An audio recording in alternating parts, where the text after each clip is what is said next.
Hey guys, welcome back to my channel. This is Pado Guru, and lesson 3 is here. Introduction to Neo Banks. बिल्कुल time waste नहीं करेंगे, मैंने जैसे बोला है हम लोग शुरू करते हैं ये चैप्टर। लर्निंग ऑब्जेक्टिव देख लेते हैं इस चैप्टर के। एक थोड़ा आपको ओवरव्यू मिल जाएगा हम क्या करने वाले, क्योंकि ये चैप्टर मैं आप लोगों को स्पेसिफिकली बता दूं कि ये जो चैप्टर है नियो बैंक्स का, इसमें ज़्यादातर जो भी सारे टॉपिक्स हैं वो एक ही आंसर फॉर्म कर सकते हैं। ठीक है, तो अगर न्यू बैंक्स पे आया कुछ कि कॉन्सेप्ट बताओ या रोल बताओ, तो वो पूरा का पूरा जो चैप्टर है ना, उसमें हर एक पॉइंट जो है ना, जो कुछ भी नहीं है कि फीचर्स वगैरह हमें बताए हैं, है ना, इम्पैक्ट बताया है, रिस्क बताया है, चैलेंजेस बताया, यही एक आंसर में एक अगर आप एक बोलो ना कि आपको इंट्रोड्यूस करना है या ये क्या चीज़ है, आपको यही सारे पॉइंटर्स डालने पड़ते हैं। तो ये नियो बैंक्स पूरा चैप्टर ही एक ही आंसर टाइप का है, ऐसे ही याद करके जाना है आपने। कुछ ज़्यादा बड़ा टॉपिक नहीं है और समझने के लिए भी इतना कॉन्सेप्चुअल नहीं है, तो आप लोग समझ जाएंगे। ठीक है, हम शुरू करते हैं। इंट्रोडक्शन।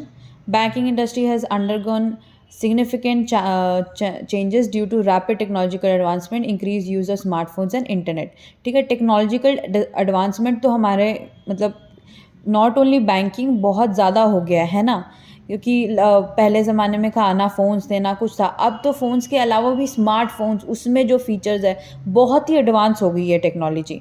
तो अब इस एडवांस टेक्नोलॉजी में भी तो साथ में जाना पड़ेगा। आपको ये समझना पड़ेगा कि एक जो फिज़िकल बैंक है, अगर हम लोग हर चीज़ ऑनलाइन कर रहे हैं, अभी भी जैसे नेट बैंकिंग वगैरह आ चुका है ना, ये बैंक तो बड़ा गंदा है बट ठीक है, नेट बैंकिंग वगैरह जो भी आ चुकी है, अभी हम वो भी पढ़ेंगे। उसके बाद आपको क्या लगता है कि जो ब्रांचेस है, ये जो ये है ना, इनका क्या होगा? धीरे धीरे क्या होगा? ये लोग गायब हो जाएंगे ऑब्वियसली। पूरा इसको हटाना इज़ नॉट पॉसिबल अभी कुछ सालों में, but you have to understand that चीज़ें डिजिटल हो जा रही हैं और पूरी कंप्लीटली डिजिटल हो रही हैं। तो इसमें न्यू बैंक्स क्या है हम जानेंगे। तो हमने पहले ये देख लिया कि टेक्नोलॉजिकल एडवांसमेंट तो बहुत ज़्यादा हो गई है। ठीक है, स्मार्टफोन्स और इंटरनेट का यूज़ भी ज़्यादा हो गया और लोग प्रेफर भी ये करते हैं, लोगों को घर बैठ के सब कुछ करना है। ब्लिंकिट वगैरह जब से आ गया, लोगों को नहीं जाना है बाहर। ठीक है, traditional banking model are facing challenges. क्या चैलेंजेस फेस करें कि customer demand faster and more convenient services. वो नहीं होता, एज ह्यूमन आप इतनी फास्ट और ये डिमांड पे आप नहीं कर सकते। ठीक है, और वैसे भी क्या बोलते हैं, बहुत ही डिले और बहुत ही स्लोली जाता है काम। अगर हम लोग ट्रेडिशनल मतलब आपका फिजिकल एक प्लेस है, आप ब्रांच है आपकी, आप जाते हो। Physical branch based banking is time consuming, very important, time consuming है। ठीक है, new bank has emerge as digital first financial institution. अब डिजिटल फर्स्ट मतलब अभी एक डिजिटल बैंकिंग भी होता है। न्यू बैंक और डिजिटल बैंकिंग में क्या फ़र्क है हम जानेंगे, बट डिजिटल फर्स्ट मतलब आपका सब कुछ ही डिजिटल है। ठीक है, banking operating without physical branches, कोई फिजिकल ब्रांच नहीं है इनके, सिर्फ ऑनलाइन चल रहा है सब कुछ, हर चीज़। Banking services are drive through mobile application या फिर ऑनलाइन जैसा होता है वेब प्लेटफॉर्म से। New banks aim to improve customer experience, reduce operational cost and provide seamless and transparent banking system. आप समझे, ब्रांच होने का मतलब है कि आपके पास कितनी सारी कॉस्ट इसके साथ जुड़ी हुई है। आपने ब्रांच लिया, उसका पैसा है ना, आपने क्या बोलते हैं वहाँ पर बंदे बिठाए, उसके पैसे, सैलरी वगैरह जो जाएगी, वहाँ पर पेज यूज़ होंगे, यहाँ पर चीज़ें वो जो एसेट्स यूज़ होंगे उसका पैसा, सब चीज़ का पैसा वो होता रहता है। तो न्यू बैंक क्या करता है, ऑपरेशनल कॉस्ट रिड्यूस करता है। ठीक है, the emergence of new banks reflects shift towards digital payments and growth of fintech innovation. अब ये क्वेश्चन अगर आपको याद हो, अगर आप लोगों ने PYQ क्वेश्चंस देखे हैं मेरे, तो गाइज नहीं देखे तो जाके देख लो। मैंने बहुत मुश्किल से वो हर एक जगह से इकट्ठे कर करके जो मेरे को इंटरनेट पे मिला, क्योंकि फिजिकल कॉपी नहीं थी मेरे पास, तो मैंने ऐसे PDF बनाया। बट उसमें ये फिनटेक इनोवेशन का, अब आप बोलोगे यार ये तो सिलेबस में ही नहीं है, आपको समझ ही नहीं आएगा कहाँ से आया है। तो ये फिनटेक इनोवेशन वाला जो ग्रोथ है वो न्यू बैंक्स में से है, तो आपको बनाने पड़ते हैं आंसर, ऐसे याद रखना। ठीक है, अब ट्रेडिशनल बैंकिंग, नियो बैंकिंग और डिजिटल बैंकिंग, इसमें से डिफरेंस आ सकता है, या तो इन दोनों का आएगा या फिर इन दोनों का आएगा। ट्रेडिशनल और डिजिटल का नहीं आएगा, नियो बैंक से रिलेटेड ही आएगा, और ये आता है, ये अभी भी PYQ में दिया हुआ था, तो ये ध्यान से कर लेना। ठीक है, traditional banks operates through extensive network physical branches होती है, एटीएम्स होते हैं, है ना। Provide conventional banking services, deposit कर सकते हैं, हम जाकर डिपॉजिट कर सकते हैं, वैसे उसमें से भी कर सकते हैं और नेट बैंकिंग से, बट आप डिजिटली जाके भी अपने कैश जमा करा सकते हो, लोन ले सकते हो, रेमिटेंस सर्विसेज ले सकते हो, ठीक है। कैरेक्टरिस्टिक क्या है? हाई ऑपरेशन इंफ्रास्ट्रक्चर कॉस्ट, मैंने अभी बताया कि फिजिकल बैंक खोलने में कितने खर्चे होते हैं, ठीक है। Manual and paper based procedures है, सब कुछ इंसान लोग कर रहे हैं, बहुत धीरे जा रहा है। Slower service delivery. Customer interaction often requires physical presence. Physical presence होना तो ज़रूरी है ना, कोई बैठा ही नहीं होगा तो बात किससे करेंगे। लॉन्ग प्रोसेसिंग टाइम, ठीक है। अब नियो बैंक्स का उधर ही ऑल्टरनेटिव क्या है? Operate entirely online. मैंने बताया कोई फिजिकल ब्रांच नहीं है, सब कुछ ऑनलाइन है, ठीक है। बैंकिंग सर्विसेज कैसे एक्सेस कर सकते हैं हम लोग? मोबाइल एप्लीकेशन से कर सकते हैं या इंटरनेट बेस्ड प्लेटफॉर्म से कर सकते हैं, जो वेब साइट्स वगैरह होती हैं। फोकस क्या है? डिजिटल फर्स्ट अप्रोच है, तो डिजिटली हम लोग सब कुछ करेंगे और कस्टमर सेंट्रिक है। जो कस्टमर चाहेगा वो आपको सर्विस देगा, और कस्टमर चाहेगा इन द सेंस आप उनको फास्ट सर्विसेज दो, आप उनको सारी एक्चुअली सर्विसेज प्रोवाइड करो कि आपको ये करवाना है, आपके लिए ये भी है, ये करवाना है, आपके लिए ये भी है, समझ रहे हैं। फिर की कैरेक्टरिस्टिक्स क्या है? क्विक अकाउंट ओपनिंग, बस आपने अपना आधार लिंक करवाया, आपने थोड़ी और डिटेल्स डाली, आपका अकाउंट खुल गया और घर बैठे बैठे खुल गया। तो लोगों को बाहर जाने की ज़रूरत नहीं है, लोग अपने काम में ही इतना बिजी है। तो this is a great initiative, right. Simple and transparent fee structure है, बहुत सिंपली आपको बता दिया कि अच्छा ये फीस इसके साथ लग रही है, आप क्योंकि दिखता है ना आपको उसमें ना, जब फिजिकली जाते हो आपको कुछ समझ नहीं आता, जो बोलता है वो आगे से बंदा, आप सिर्फ उसकी मानते हो। रियल टाइम ट्रांजैक्शन है, अपडेट्स दे रहे है ना।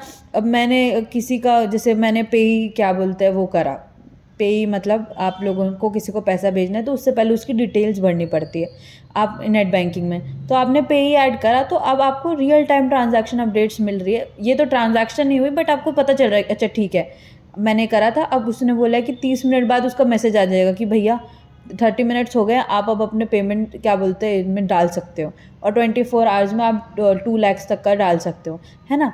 तो आपको रियल टाइम, फिर वो गया उसके बाद भी वो बता रहा है कि नहीं यार अभी प्रोसेस नहीं हुआ है, ये है, तो आपको सब रियल टाइम में पता चलेगा। New bank rely heavily on technology, obviously. Data analytics कहाँ काम आता है, मैं जानना चाहती हूँ कि आप लोगों के पॉइंट ऑफ व्यू क्या है इसमें, आप मेरे को बताओगे, फिर मैं 24 आवर्स बाद आंसर लिख दूँगी इसमें, ठीक है। और ऑटोमेशन वगैरह के लिए हाईली ऑटोमेशन, ऑब्वियसली सारी चीज़ें खुद ही हो रही है। अब ये चीज़ हुई है तो उसको पता होगा जो भी वेबसाइट है कि अब ये करना है, अब ये करना है, तो ऑटोमेशन है। कोई वहाँ पर बैठ के वो नहीं कर रहा है, कोई वेबसाइट के पीछे कोई बैठा नहीं है डेवलपर की भैया हर चीज़ में बार बार वो उसको ऑटोमेटेड है वो सब कुछ, है ना। अब डिजिटल बैंक्स क्या होता है, अब ये बहुत इंपॉर्टेंट है, यहाँ ये दोनों आने के चांसेस बहुत बढ़ जाते हैं। ये हाइब्रिड मोड होता है। अब एक ट्रेडिशनल बैंक का भी नेट बैंकिंग है, उसे भी हम डिजिटल बैंक ही कहेंगे लॉजिकली, है ना। इसमें ट्रेडिशनल बैंकिंग स्ट्रक्चर भी होता है और डिजिटल सर्विसेज भी होती है, ठीक है। Maintain physical branches but also offer online banking and mobile banking.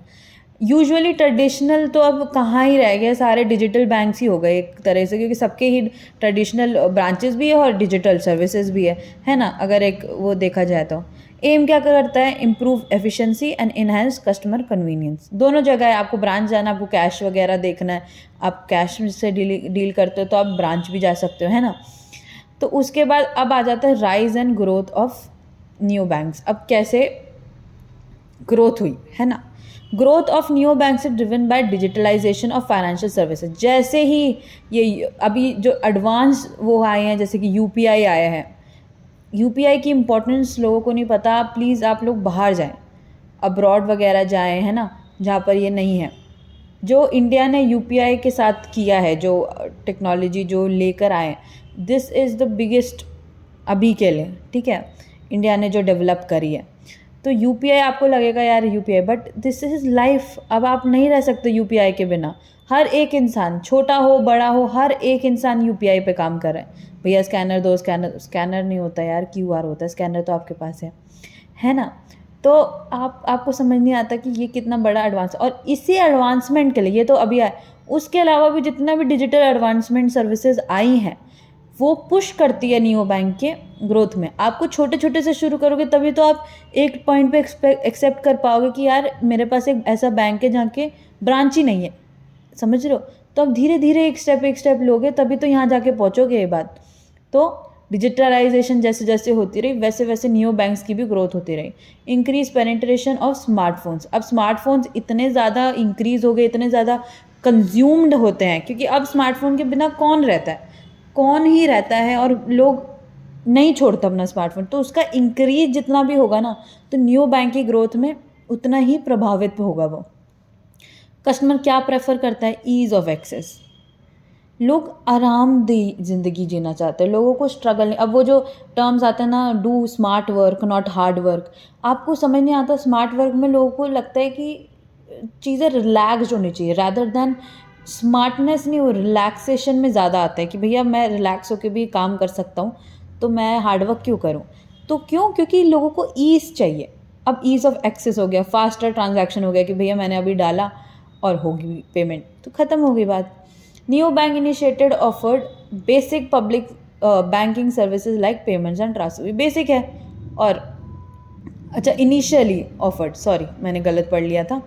तो बेसिक सर्विसेज जैसे पेमेंट ट्रांसफर्स होते हैं वो सब पहले प्रोवाइड करती है। अब ग्रेजुअल एक्सपेंशन कहाँ हो रही है, सेविंग्स अकाउंट में, लोन्स में, इन्वेस्टमेंट सर्विसेज में, ऐसे धीरे धीरे करके सारे उसको ओपन करेंगे अपने, ठीक है।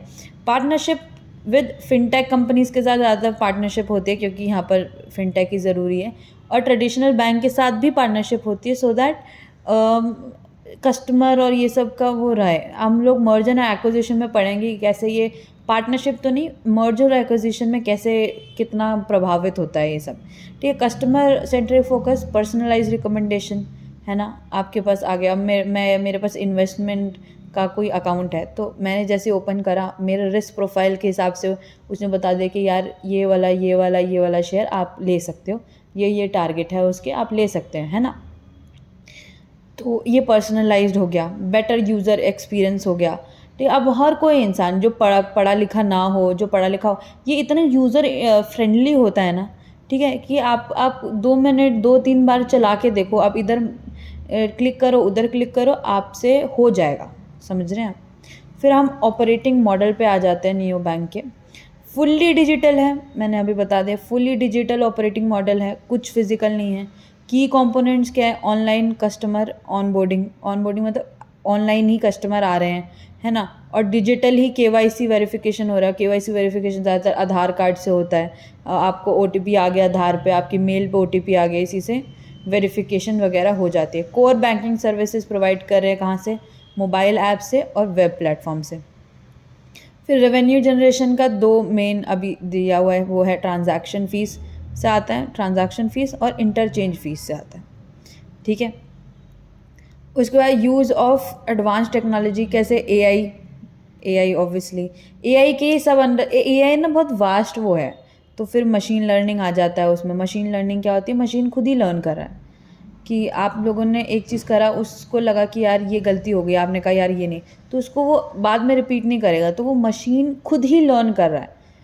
that machine is smart enough to understand his mistakes and not repeat it, okay, improve it, और डेटा एनालिटिक्स वगैरह काम आता है इसमें। फिर डिपेंडेंसी क्या है, क्लाउड बेस्ड इंफ्रास्ट्रक्चर में, क्योंकि बहुत डेटा होता है ना। और कभी कभार क्या होता है, थर्ड पार्टी सर्विसेज हम लोग, क्योंकि ज़्यादा बेटर है कि आप थर्ड पार्टी को दे दो, अपने ऊपर ज़्यादा इतना वो ना करो, क्योंकि अब जो भी चीज़ें हैं वो मैं कैसे बताऊँ, it's not good to have all the burden on yourself, ठीक है। एक बैंक का या एक कंपनी का होना, उसका मतलब ये नहीं है कि अगर आप थर्ड पार्टी से ले रहे हो आप वीक हो, आपको आती नहीं है वो चीज़, आप बस अपने ऊपर बर्डन कम कर रहे हो। जो चीज़ आपको पता है कि वो वाला भी सेम ही देगा, मैं भी सेम ही करूँगा, तो मैं पैसे देख के ना करवा लूँ, ज़्यादा बेटर है ना वो। तो थर्ड बैंकिंग पार्टी पे डिपेंडेंसी होना। अब रिस्क और चैलेंजेस क्या है, जो मेरे को एक लगता है हमेशा दिमाग में आएगा ही कि भैया फ्रॉड्स ही इतने होते हैं, अभी भी बहुत फ्रॉड्स हैं, बहुत कोशिश करी गई है बट फ्रॉड्स हैं। तो cyber security threats, hacking and frauds, ठीक है। Data privacy concerns due to digital storage of customer information, ठीक है। अब डिजिटली स्टोर हो रहे हैं तो इसका मतलब फुटप्रिंट्स बन रहे हैं। फुटप्रिंट मतलब आपके सारा डिजिटल जितना भी आप काम कर रहे हो, आप कहाँ जा रहे हो, आपने ये वेबसाइट खोली, आपने ये वेबसाइट खोली, आप इतनी देर रहे हो उस वेबसाइट में, तो वो सब कुछ क्या बोलते हैं, इन्फॉर्मेशन स्टोर हुई जा रही है डिजिटली। आपको नहीं पता बट हो रही है। ठीक है, तो मैं एक ही सजेशन देती हूँ, मैंने आईटी पढ़ी हुई है, तो मैं बस ये बोलूँगी कि अगर आप लोगों को लगता है कि this is a fake account या this is a fraud account या कुछ भी हो, नॉट बैंकिंग में, अगर डिजिटली सोशल मीडिया पे हो गया, प्लीज़ रिपोर्ट। अगर आप उसको ब्लॉक कर दोगे अपने साइड से तो उसका कोई फ़ायदा नहीं होगा। आपको रिपोर्ट, और रिपोर्ट का आप बोलो कुछ होता तो है नहीं, ऐसे नहीं होता है। आप एक नंबर ऑफ़ लोग रिपोर्ट करने चाहिए उसमें, तभी जाके क्या बोलते हैं वो आगे प्रोसेस होता है। तो रिपोर्ट करना इज़ वेरी, अपने लिए स्टैंड लेना इज़ वेरी इंपॉर्टेंट। ठीक है, रिस्क देख लिया हमने, चैलेंजेस क्या है। अभी लोगों को नहीं है ट्रस्ट, सीरियसली लोगों को डिजिटली, मैं आपको बताऊं, आपको लगता होगा कि अरे अब सब लोग डिजिटली आ गए हैं, पर ऐसा नहीं है। रूरल एरियाज़ में और कहीं बहुत ज़्यादा जगहें लोग अभी भी प्रेफर करते हैं कि मैं ट्रेडिशनल वे में मैं अपने खुद से जाके चीज़ें करूं, क्योंकि मेरे को शॉर्ट ही रहेगा, क्योंकि पैसे का मामला है ना। आप पैसे जिसके पास होंगे वो हमेशा डराएगा ना कि यार कुछ गड़बड़ ना हो जाए, या फ्रॉड ना हो जाए, या कुछ भी हो जाए।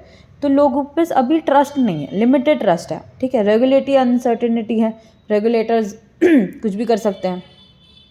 कभी अभी रिसेंटली उन लोगों ने पूरा सिस्टम जो था थोड़ा वो करता, ठीक है, उन लोगों को थोड़ा अच्छा बनाना था, बट दो उससे क्या हुआ कि जो चेक वगैरह क्लियरिंग के लिए डालते हैं वो उसमें थोड़ी प्रॉब्लम्स आ रही थी। ठीक है, कि लोगों का चेक अभी तक वो ही नहीं हो रहा, क्लियर ही नहीं हो रहा था। दो उन्होंने अच्छा करा, बट इधर तो दिक्कत आ जाती है ना, डिपेंडेंसी इंटरनेट। माइक्रोसॉफ्ट बंद हो गया, माइक्रोसॉफ्ट या फिर कोई भी इंटरनेट मतलब वेबसाइट वगैरह बंद हो गई, वो चला ही नहीं, तो फिर क्या करोगे। डिजिटल लिटरेसी लोगों में अभी है, देखो हम पढ़ रहे हैं, बट काफ़ी लोगों में नहीं है। ठीक है, अब अपॉर्चुनिटी क्या है, large unbanked and unbanked under banked population. Under banked मतलब जिसके मतलब पॉपुलेशन जहाँ जगह है, विलेज है, उसमें कम बैंक्स है, जितने लोग हैं उसको केटर नहीं कर पा रही है। और अनबैंक मतलब है ही नहीं बैंक्स। ठीक है, ये मेरे को लगा पिछली बार मैंने समझाया नहीं था। ठीक है, growing demands for digital payments का, ग्रोइंग डिमांड्स क्या, अब डिजिटल पेमेंट्स ही चलता है। अब ऑटो में जाओ या फिर सब्जी खरीदो या फिर कहीं भी जाओ, अब डिजिटली पेमेंट करते हैं ना, इट्स मच ईजियर। आपको कैश नहीं कैरी करना पड़ता, आपके पास फ़ोन है, चलो जी। ऑनलाइन फाइनेंशियल सर्विसेज वगैरह जो इसकी भी डिमांड बढ़ रही है। और ability to innovate and scale rapidly बहुत है। अभी भी इनोवेशन तो ख़त्म ही नहीं हो रहा, अभी भी काफ़ी इनोवेशन होना बाकी है। फिर आ जाते हैं रेगुलेशन ऑफ नियो बैंक्स। ठीक है, neo banks are required to comply with banking regulations. ठीक है, बैंकिंग के भी और फाइनेंशियल सिक्योरिटी नॉर्म्स का भी कंप्लाई होना चाहिए। ठीक है, रेगुलेटरी चैलेंजेस क्या कैसे कैसे हैं, पहले तो बैंकिंग लाइसेंस वगैरह ऑब्टेन करने में थोड़ा वो हो जाता है। फिर डेटा प्रोटेक्शन लॉज, अब यही चीज़ है ना कि अब आप डिजिटली काम कर रहे हो तो आपके पास एक डेटा है जिसको आपको प्रोटेक्ट करना है, और ये डेटा सब कुछ है। तो इस डेटा से, और ये it's a very big responsibility to neo banks और किसी के लिए भी, कि भैया आपके पास डेटा है, अगर आपको उसको प्रोटेक्ट करना आपको बहुत ज़रूरी है। ठीक है, तो उसके लॉज वगैरह के साथ कंप्लायंस होना ज़रूरी है। Regulators aim to balance innovation and financial stability. आप हमेशा, आपको बैलेंस रखना ही पड़ेगा। आप इनोवेशन, आप कुछ बिल्कुल ही एआई ले आओ, आप मतलब बहुत ही एडवांस हो जाओ, उससे नहीं होगा कुछ भी। आपको दोनों को बैलेंस करके रखना पड़ता है, तो इसलिए रेगुलेशंस बनते हैं। Regulatory frameworks are gradually evolving to accommodate new banks. अभी भी regulators are more they are accepting कि अच्छा चलो आ जाओ, ठीक है, हम लोग इसको फिट करने की कोशिश करते हैं इकोनॉमी में, ठीक है, देखते हैं हम लोग, है ना। फिर global and Indian neo banks operate in developed economy, जहाँ पर डेवलपमेंट हो चुकी है अमेरिका जैसी, या फिर इमर्जिंग मार्केट जैसे इंडिया। ठीक, globally neo banks focus on digital convenience and low cost banking. In India अभी नियो बैंक्स ऑपरेट करते हैं पार्टनरशिप पे, and services focus on digital payment and customer convenience. ठीक है, फिर समरी छोटी सी, सिर्फ डिजिटल ओनली बैंकिंग इंस्टीट्यूशन है, कन्वीनियंस, कॉस्ट और टेक्नोलॉजिकल ड्रिवन है ना। न्यू बैंक्स चैलेंजेस क्या फेस करता है? चैलेंज ट्रेडिशनल बैंक्स जो चैलेंजेस फेस करते हैं जो न्यू बैंक्स नहीं करते, कि enhancing customer experience and offering innovative services. और ग्रोथ क्या रिफ्लेक्ट करती है कि डिजिटल अडॉप्टेशन हमारा जो है वो इंक्रीज़ हो रहा है, और क्या कस्टमर की एक्सपेक्टेशन भी बढ़ रही है। ठीक है, तो इसलिए न्यू बैंक्स में हम ग्रोथ देख सकते हैं। देखिए बहुत छोटा चैप्टर था, ख़त्म भी हो गया। अब इसमें इम्पॉर्टेंट मैं बता देती हूँ क्या क्या है। आपको बुक से पढ़ना है, आपको आंसर्स बना के जाने हैं, तभी अच्छे मार्क्स आएंगे। मैं सिर्फ समझाने के लिए बैठी हूँ यहाँ पर, तो ये ओवरव्यू देना इस मेरे को लगा छोटा एक वीडियो। ये छोटा वाला टॉपिक है, इसमें आपको इनफैक्ट रेगुलेशंस जो है इसकी बुक में से अच्छे से पढ़ के जाओ। रेगुलेशन और रेगुलेशन के ऊपर, क्योंकि सिर्फ रेगुलेशन आंसर नहीं आएगा, तो ये लोग कॉन्सेप्ट वगैरह भी पूछेंगे कि क्या है कॉन्सेप्ट वगैरह, फीचर्स वगैरह, उसमें इंपॉर्टेंस फीचर सब कुछ ही डाल देना है। और उसके बाद हमारा आ जाता है एक और भी इम्पॉर्टेंट डिफरेंस। तीनों का ही याद कर लेना डिफरेंस। आप चाहो तो मैं पोस्ट डाल दूँगी, ये ठीक है, मैं पोस्ट डाल दूँगी इन तीनों के बारे में डिटेल्ड आंसर, आप पोस्ट में देख लेना।